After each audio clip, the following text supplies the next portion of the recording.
Nobody wakes up one morning and decides, "Today I'll join a cult and let myself be manipulated." And yet millions of people, including the intelligent, the educated, the calm and level-headed, have fallen into exactly that. How is it possible? The book's answer is precise, and it protects every one of us. Capture does not happen because the victim is somehow weak or foolish. It happens through a set of techniques that work on anyone's brain when they are applied in the right way and in the right order. To understand those techniques is to carry the antibodies inside you, ready before you ever need them. The mechanism almost always follows the same steps. At the beginning there is love. The newcomer is swept up in warmth, in attention, in welcome, in a sense of home and of purpose that perhaps they had never felt anywhere else in their life. This is the most seductive phase and also the most deceptive because it feels like the opposite of a trap. Then, slowly, the circle begins to tighten. One by one, the bridges to the old world are cut.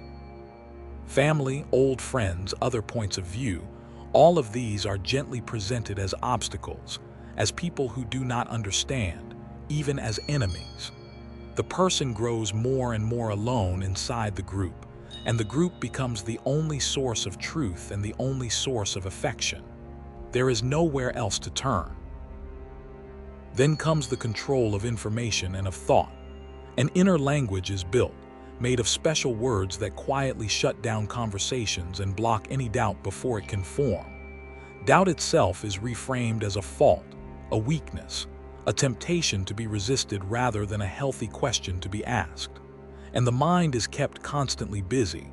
Little sleep, activity from morning to night, repetitive rituals, sometimes fasting.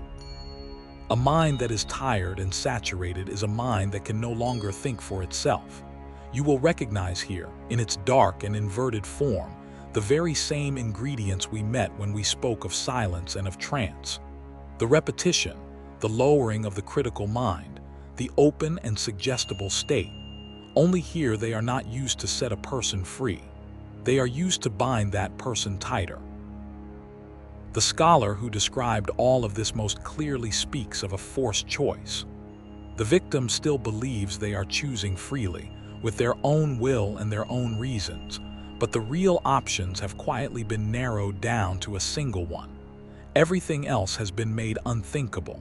The cage is invisible. It is woven out of fear, out of guilt, out of emotional dependence, out of the dread of losing the only people who now seem to love you. And for precisely that reason, it holds far tighter than any cage of iron ever could. You cannot see the bars, and so you do not even think to push against them. You mistake the walls for the shape of the world itself. There is a bright side, though, and it is the real reason all of this is worth knowing.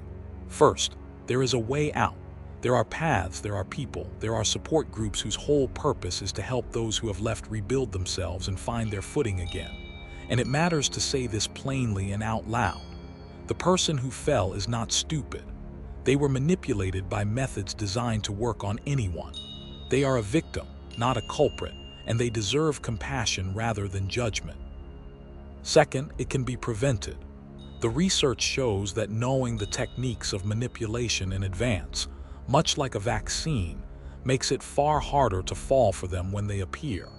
And that is exactly what we are doing right now, in this very moment, simply by reading these pages together. These defenses, it turns out, are not only useful against the extreme cults far away from ordinary life. They serve us every single day. The same levers, love used as a tool, isolation, the slow weight of guilt, the control of information, all show up in smaller and quieter forms much closer to home. They appear in toxic relationships, in certain workplaces that ask too much and give little back, in certain dynamics online where a group slowly closes around a person. Learning to recognize these patterns, learning to name them as they happen, is itself a real and lasting kind of freedom. After walking through the shadow, the book now turns and brings us back toward the light, toward one of the most luminous and radical figures in all of 20th century thought. He was a man who spent his entire life telling people one single thing, patiently, over and over again. Do not follow any teacher, he said, not even me. Build no authority over your own seeing. Search on your own in the silence and trust nothing that you have not understood for yourself. His name is Krishnamurti, and he is the next chapter,